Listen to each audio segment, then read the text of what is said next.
Assalamualaikum warahmatullahi wabarakatuh. Perkenalkan, nama saya Liang Raini. Saya dari Prodi Pendidikan Sejarah dan mata kuliah Sejarah Indonesia 2. Di sini saya akan menjelaskan PPT yang telah saya buat. Yang pertama yaitu masa kependudukan Jepang di Indonesia.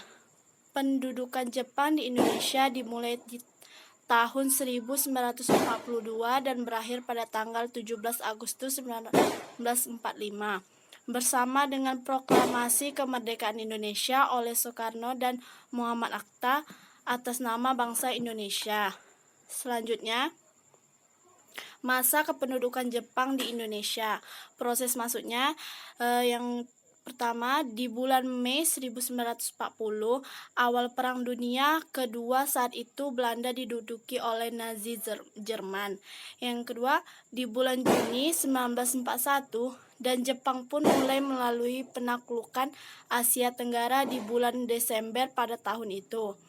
Selanjutnya, dan pada bulan yang sama, fraksi dari Sumatera menerima bantuan Jepang untuk mengadakan revolusi pada pemerintahan Belanda.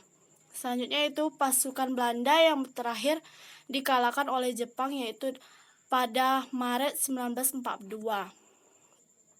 Selanjutnya, masa kependudukan Jepang di Indonesia.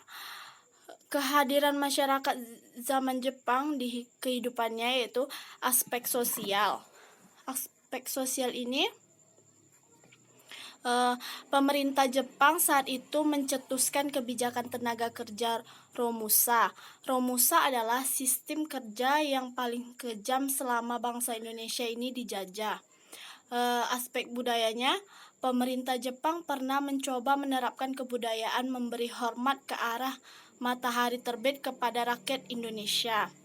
Kalau aspek pendidikannya, pada masa pendudukan Jepang, semua kalangan dapat mengakses pendidikan, sedangkan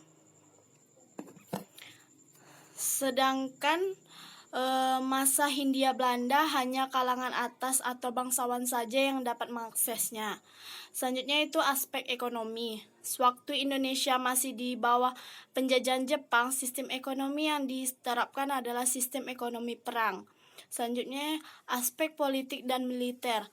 Pada masa pendudukan Jepang, pemerintah Jepang selalu mengajak bekerja sama golongan-golongan nasionalis.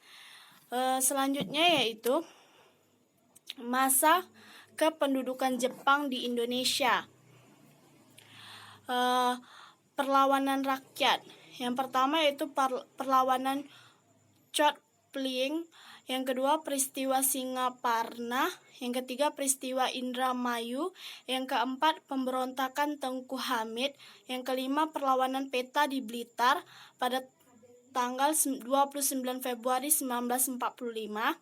Yang keenam perlawanan peta di Meurudu, Aceh, November 1944. Dan yang terakhir perlawanan peta di Gumiler, Cilacap, April 1945. Selanjutnya yaitu masa kependudukan Jepang. Masa kependudukan Jepang di Indonesia. Dampaknya yang pertama, kebolehan Indonesia yang menjadi bahasa nasional komunikasi yang menyebabkan Indonesia menetapkan dirinya menjadikan bahasa Indonesia sebagai bahasa nasional.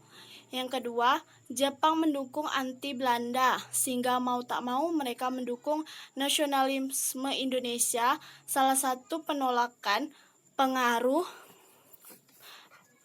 penduduk nasionalisme. Yang ketiga, untuk memperoleh dukungan dari masyarakat Indonesia, Jepang mendekati pemimpin nasional Indonesia yang menjadi Batavia. Yang keempat, yaitu dalam bidang ekonomi terdapat Kunyai. Yang kelima, yaitu mendirikan sekolah dasar menjadi 6 tahun dan 9 tahun lebih muda dan dari aturan yang lama serta adanya SLTA. Selanjutnya itu dampak negatif pendudukan Jepang. Yang pertama, penghapusan seluruh organisasi politik serta lembaga warisan sosial dari Hindia Belanda, yang dalam kenyataannya banyak dari mereka yang bermanfaat bagi kemajuan ilmu pengetahuan sosial, ekonomi, dan kesejahteraan warga Indonesia. Yang kedua, munculnya Romusa, yaitu mobilisasi masyarakat Indonesia terutama di Pulau Jawa yang dijadikan kerja paksa di bawah kondisi yang sangat tidak manusiawi. Yang ketiga, mobilisasi seluruh sumber daya yang ada seperti misalnya makanan, pakaian, logam, dan minyak demi kebutuhan perang. Yang terakhir yaitu akibat banyaknya petani padi kehilangan berbagai bahan makanan dan banyak orang yang kelaparan. Sekian, terima kasih penjelasan dari saya. Apabila kurang dan salah, saya mohon maaf. Wassalamualaikum warahmatullahi wabarakatuh.